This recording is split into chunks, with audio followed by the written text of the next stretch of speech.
Hello, नमस्ते, आदाब, सत श्री अकाल। तो कैसे हैं आप लोग? दोस्तों, आप सबों का स्वागत है हमारे इस नए वीडियो में। सबसे पहले आप लोगों को हम 15 अगस्त की ढेर सारी बधाई और शुभकामनाएं आप लोगों को देना चाहता हूं।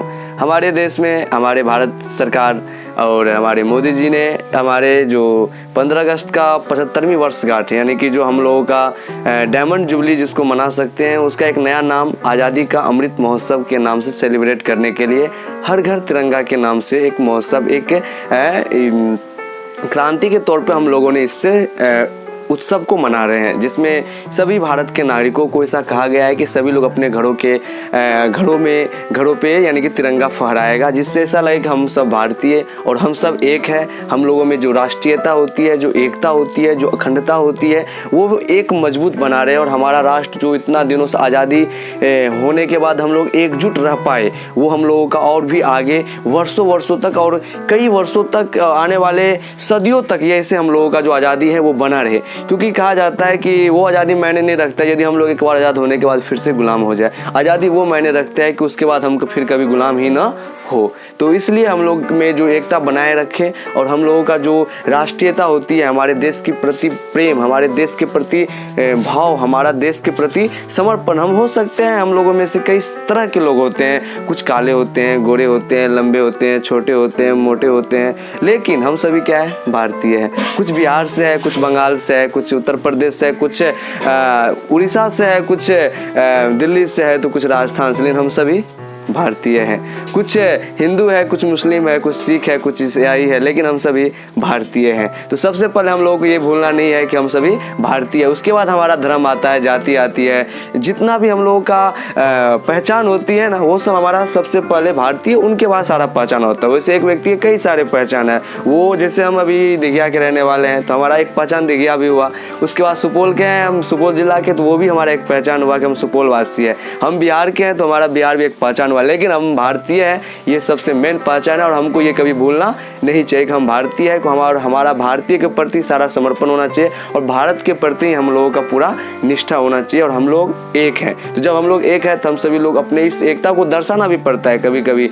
और इसी को दर्शाने के लिए हम लोग हर घर तिरंगा का प्रोग्राम को अटेंड कर रहे हैं, इसको आगे कार्यान्वित कर रहे हैं। वैसे तो हम लोगों को आज़ादी बहुत लगता है ना कि वैसे मिल गया है, लेकिन इस आज़ादी को पाने के लिए हमारे देश के जो वीरों ने जो कार्य किया, जो उन्होंने समर्पण दिया, अपने जान न्यौछावर कर दिया, ये हमारे भगत सिंह, सुभाष चंद्र बोस, चंद्रशेखर आज़ाद, उन्होंने आज़ादी देखी नहीं, लेकिन उन्होंने आज़ादी के लिए अपना जान को कुर्बान कर दिया। तो उन लोगों को सच में हम लोग वीर मानते हैं, क्योंकि उन लोगों को पता भी नहीं था कि हमारी कुर्बानी के बाद भी आज़ादी, मतलब वो लोग आज़ादी देखा भी नहीं, फिर भी कुर्बानी दी। तो ऐसे महान वीरों को याद करने के लिए, उनको सम्मान देने के लिए हम लोग ये 15 अगस्त मनाते हैं। तो आप लोग भी दिल से और अपने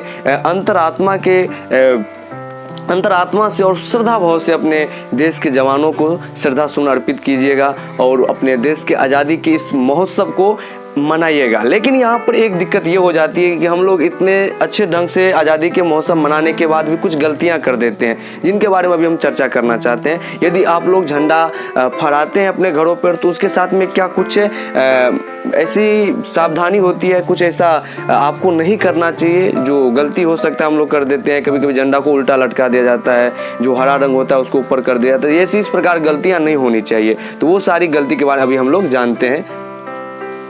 दोस्तों, सबसे पहले तिरंगा फहराने से पहले आप लोगों को देखना है कि तिरंगा जो हो वो साफ़ सुथरा होना चाहिए, कटा फटा या गंदा तिरंगा नहीं होना चाहिए। इसके साथ जो आप लोग तिरंगा का जो यानी कि दंड रहेगा जिसमें तिरंगा फहराया जाएगा, वो भी एकदम पूरा सीधा होना चाहिए, झुका हुआ नहीं होना चाहिए। उसके बाद जो हम लोग ध्वज फहराते हैं तो उसका क्रम का ध्यान रहे कि जो हम लोगों का नीचे का हरा रंग, जो सबसे पहले केसरिया रंग होता है, तो उसको ऊपर ही रखना है। उसके बाद बीच में उजला रंग रहता है, फिर हरा रंग रहता है। और ये सब हम लोगों का क्या दिखलाता है। एक बच्चा से पूछा गया कि तिरंगा में कितना रंग होता है, तो उन्होंने बोला था हमारे तिरंगा में 5 रंग होते हैं। तो उन्होंने एक बहुत अच्छा सा मतलब इंस्पिरेशन कहानी के दौर पर कहा था कि केसरिया रंग होता है, एक उजला रंग होता है, एक फिर हरा रंग होता है, एक जो चक्र बना हुआ नीला रंग का लड़का रहता है और एक जो हो जिसमें उसका पिताजी यानी कि रक्त से जो मतलब लहू का भी एक उसमें रंग रहता है, क्योंकि इन्हीं से हम लोगों को क्या मिला है, आज़ादी मिली है। तो वो तो खैर आगे चलते फिर कि ध्वज की सम्मान की स्थिति में झुका दो, और जो ध्वज होना चाहिए वो पूरा एकदम स्ट्रेट होना चाहिए, झुका हुआ नहीं होना चाहिए। उसके बाद है जो हमारे ध्वज होना चाहिए उस पर कुछ भी फालतू का एडवर्टाइजमेंट या कुछ भी लिखा हुआ नहीं होना चाहिए। और एक इम्पोर्टेंट है कि राष्ट्रीय ध्वज के साथ में अन्य किसी भी प्रकार का कोई भी धार्मिक मतलब किसी भी दूसरे चीज़ों का जो ध्वज होता है वो उनसे ऊंचा या उनके बराबर में नहीं होना चाहिए, उसके नीचे होना चाहिए। उसके बाद है कि ध्वज फहराने के बाद आप लोग उनको समेट कर सही तरह से अच्छे ढंग से उसको केयर कीजिए, क्योंकि फहरा लेना ही हम लोग का देश प्रेम नहीं होता है। हम लोग किसी एक दिन के लिए अपने राष्ट्र का सम्मान करें, ये हमारा देश प्रेम नहीं है। हम लोग अपने झंडों का, अपने राष्ट्र को कब तक मतलब अपने दिल से सम्मान करना है और उसको हमेशा के लिए सम्मान करना है। ऐसा नहीं कि आज 15 अगस्त है तो हम लोग झंडा फहरा दिए, उसके बाद झंडा को ले मतलब कोई नहीं फेंका हुआ है, रोड पे गिरा हुआ है। तो इसी प्रकार से यदि कहीं पर आप देखते हैं तो उसको सही जगह पर रखिए, और आप भी जो झंडा फहरा रहे हैं उसको अच्छा से केयर करना सीखिए। जब तक आपका देश के प्रति अंदर से प्रेम नहीं जाएगा तो आप लोग देशभक्त या हम सभी कोई भी देशभक्त नहीं हो सकता है। तो हम इतना ही रिक्वेस्ट करेंगे कि आप लोग 15 अगस्त के बाद भी अपने देश के साथ में उतना ही प्रेम करें जितना 15 अगस्त के दिन आप लोग देशभक्ति गाने सुन के देश के जवानों का नारा लगा के करते हैं। यदि ये प्रेम, ये विश्वास हम लोगों में हरदम बना रहे तभी हमारा देश